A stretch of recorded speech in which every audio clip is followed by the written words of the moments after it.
Primero que nada, bienvenidos, buenos días o buenas tardes, dependiendo de la hora en la que estén viendo el video. El día de hoy vengo a dar una presentación acerca del concepto de ingeniería inversa, por lo que estaré hablando sobre algunas de las características principales del concepto mismo y al final presentaré un ejemplo acerca de cómo es usado dentro de la industria del software. Primero que nada, es necesario entender el significado del concepto ingeniería inversa, por lo que podemos definirlo en pocas palabras como una actividad de reconstrucción a partir de un producto ya existente. Básicamente, durante la ingeniería inversa, como su nombre lo dice, se invierte en los procesos de desarrollo y de producción del mismo programa de software, es decir, se desmonta el programa en sí. Esto se realiza con el objetivo de que se pueda obtener una mejor comprensión de la arquitectura, el funcionamiento, las estructuras internas y los datos del programa a desmontar, por lo que podemos decir que damos un vistazo tras bambalinas a su funcionamiento y composición. Esto ayuda a la optimización del software, su solución de errores, un posible análisis a un programa de la competencia e inclusive aporta dentro del desarrollo de nuevos productos. De esta forma, al hacer el proceso de manera inversa, pasamos a tener un funcionamiento abstracto a una idea concreta, siendo que podamos referirnos a la principal diferencia entre la ingeniería y la ingeniería inversa de software de la siguiente manera.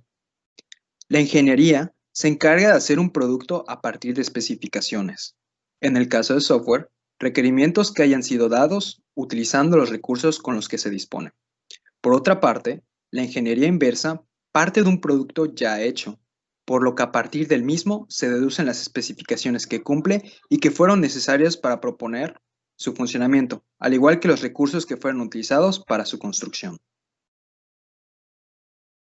De esta forma, es necesario conocer que para la aplicación de ingeniería inversa se sigue una cierta estructura que indica el proceso o en etapas que se encuentra el proceso en sí, siendo que sean los siguientes. Para comenzar, nosotros partimos de un lenguaje o código fuente sucio en la parte de reestructuración del código, el cual es la traducción de la lengua, del lenguaje a la máquina realizada para obtener el producto que se obtiene, por lo que es necesario deshacer la traducción mediante el uso de descompiladores. Estos son programas de ordenador que a partir del código binario de las máquinas se obtiene el texto legible para que las personas que utilizan dentro de un lenguaje en un principio.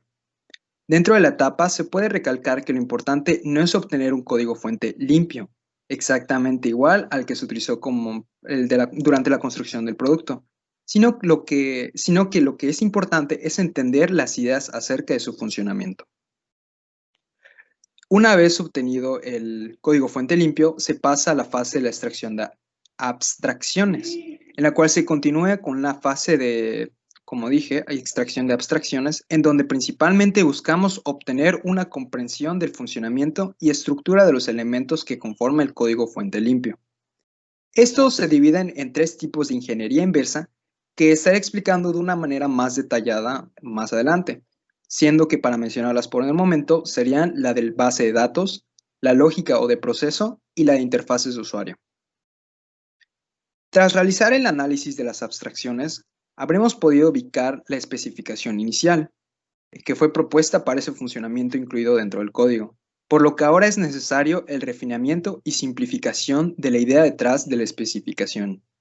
haciendo que ésta sea lo más específica posible, por lo que partimos ahora de un requerimiento general a uno específico que pudo haber sido usado en su momento,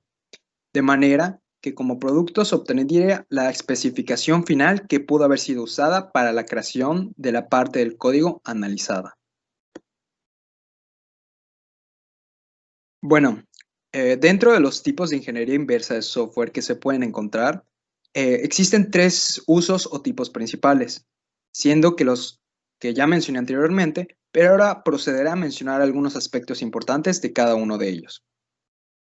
Para la ingeniería inversa de base de datos, o también conocida como comprensión de datos, sirve para montar el escenario para la introducción de una nueva base de datos en todo el sistema, siendo que se divida en dos clases.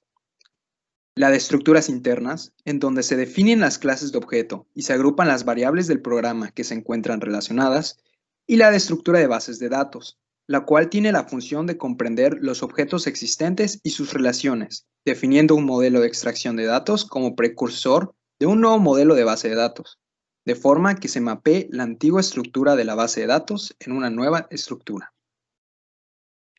Luego, la ingeniería inversa de lógica o de procesos se encarga de extraer las abstracciones de procedimiento representadas por el código fuente, de forma que, para comprender las abstracciones de procedimientos, se analiza el código en distintos niveles de abstracción, como los que podrían ser sistema, programa, componente, configuración y sentencia. Entre los puntos principales que tiene este es que solo se aplica sobre el código de un programa para averiguar su lógica o sobre cualquier documento de diseño para que de esta forma se obtenga el documento de análisis o de requisitos. Y normalmente se usa para entender mejor la aplicación y regenerar un código, migrar la aplicación a un nuevo sistema operativo, generar o completar la documentación a realizar y comprobar que el código cumpla con las especificaciones de un diseño. Por otra parte, la ingeniería inversa de interfaz o de interfaces de usuario es la observación de la manifestación extrema de la interfaz existente, por lo que es preciso extraer del código la información adicional necesaria para crear un modelo de comportamiento. Para realizar este tipo de ingeniería, se sugieren plantearse 3 preguntas básicas que deben ser capaces de ser respondidas con el modelo de comportamiento a realizar, por lo que las preguntas que se deberían plantear serían, ¿cuáles son las acciones básicas que deberá procesar la interfaz? Por ejemplo, las acciones del teclado y clics de ratón. ¿Cuál es la descripción compacta de la respuesta de comportamiento del sistema a estas acciones? ¿Y qué queremos decir con sustitución? O más exactamente, ¿qué concepto de equivalencia de interfaces es relevante en este caso? De esta forma, la notación del modelado de comportamiento debe poder proporcionar una forma de desarrollar la respuesta de las primeras 2 preguntas indicadas anteriormente. Bueno, dentro de la industria, algunos de los usos que tiene la ingeniería inversa de software se pueden encontrar las siguientes. Tenemos el control de calidad sobre las funciones de software, perfeccionamiento del software propio, el análisis de protocolos de comunicación red, la detección de virus, troyanos, software de extorsión y otros programas maliciosos, la búsqueda de fallos de software, la mejora de compatibilidades de software en plataformas y software de terceros, y un análisis de un producto propio, ya que los usuarios que adquieren un software tienen derecho a poder someterlo a una ingeniería inversa para comprobar la seguridad de la aplicación y solucionar fallos. En este caso, yo me voy a enfocar en el funcionamiento del análisis de programas maliciosos, o en otras palabras, el funcionamiento que tiene este en la creación de los antivirus. Para entender cómo está relacionado la ingeniería inversa dentro de la creación de un antivirus, podemos hablar sobre cuáles son los métodos que utiliza un antivirus para la protección de un sistema, siendo 3 principales, al igual que los diversos tipos de antivirus que existen. Para la protección del sistema se encuentran, como dije anteriormente, 3 funciones principales. El análisis de nuestros archivos comparándolos con una base de datos de software o de programas malignos. La monitorización de los archivos del sistema a medida que van siendo abiertos o creados para garantizar que no estén infectados. Y la cual es la protección en tiempo real contra virus, que puede afectar hasta cierto punto el rendimiento de un sistema. Y finalmente, la inspección periódica de todos los sistemas para verificar si existen archivos corruptos y eliminar los virus existentes, que en este caso pudiesen haberse introducido en el sistema. Por otro lado, existen 4 tipos principales de antivirus, los cuales son los preventores, los cuales cumplen con la función de anticiparse a la infección interceptando y analizando todas las operaciones de entrada y salida de datos. Los identificadores, cuya función principal es identificar las amenazas que ya pudieron estar activas en el sistema, siendo que estos logran su cometido al analizar todos los archivos del sistema en búsqueda de cadenas de bytes relacionados con malware. Los descontaminadores, cuyo propósito es eliminar una infección cuando ésta ya se ha producido y ha atacado un sistema, por lo que intentarán regresar al estado anterior al momento en que se produjo la infección. Y finalmente, el tipo en el cual me estaré concentrando los antivirus heurísticos, los cuales actúan como un simulador, es decir, fingen la puesta en marcha o la utilidad de diversos programas para observar su comportamiento e identifican las posibles situaciones sospechosas. Hay que aclarar que la mayoría de los antivirus que existen hoy en día combinan los tipos de antivirus que mencioné anteriormente, si no es que ya incluyen los 4. En este caso, para un antivirus heurístico, el principal funcionamiento del mismo es la búsqueda de cambios en el sistema o comportamientos habituales en los virus al desamblar las instrucciones de un programa a bajo nivel, de forma que pueda analizar el funcionamiento individual de sus partes si el programa fuera ejecutado. Por la misma razón que analiza un cambio en el sistema o los comportamientos habituales, hay veces que puede dar falsos positivos, como serían los programas utilizados para craquear la protección de un programa legal para su uso sin realizar el pago del mismo. Por esto, muchas veces es necesario que el usuario entrene al antivirus hasta cierto punto. Es decir, realice las modificaciones o la personalización dentro del programa de antivirus para configurar la lectura de lo que es y no es un antivirus.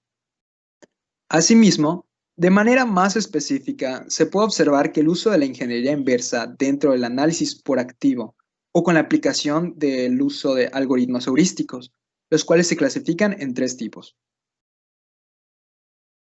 Se encuentra el genérico, el cual es un análisis que compara el comportamiento de un determinado archivo con respecto a otro, que ya fue identificado como malicioso.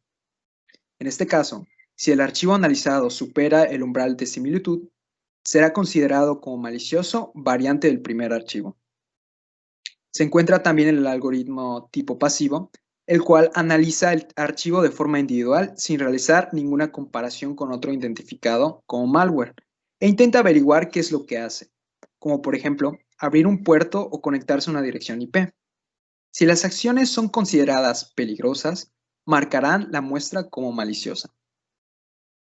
Y la que ofrece con mayor exactitud el funcionamiento de ingeniería inversa, la cual es el algoritmo activo, el cual ejecuta la muestra en un entorno seguro o sandbox que determinará su comportamiento e identificará si se trata de un malware o no, siendo necesario que el archivo ya se haya desestructurado y en este caso se estaría probando cada una de las funciones. Para finalizar, les agradezco mucho por su atención a lo largo de la presentación y espero que el concepto haya quedado más claro, al igual de su importancia dentro de la industria del software. Muchas gracias por su atención y gracias por ver.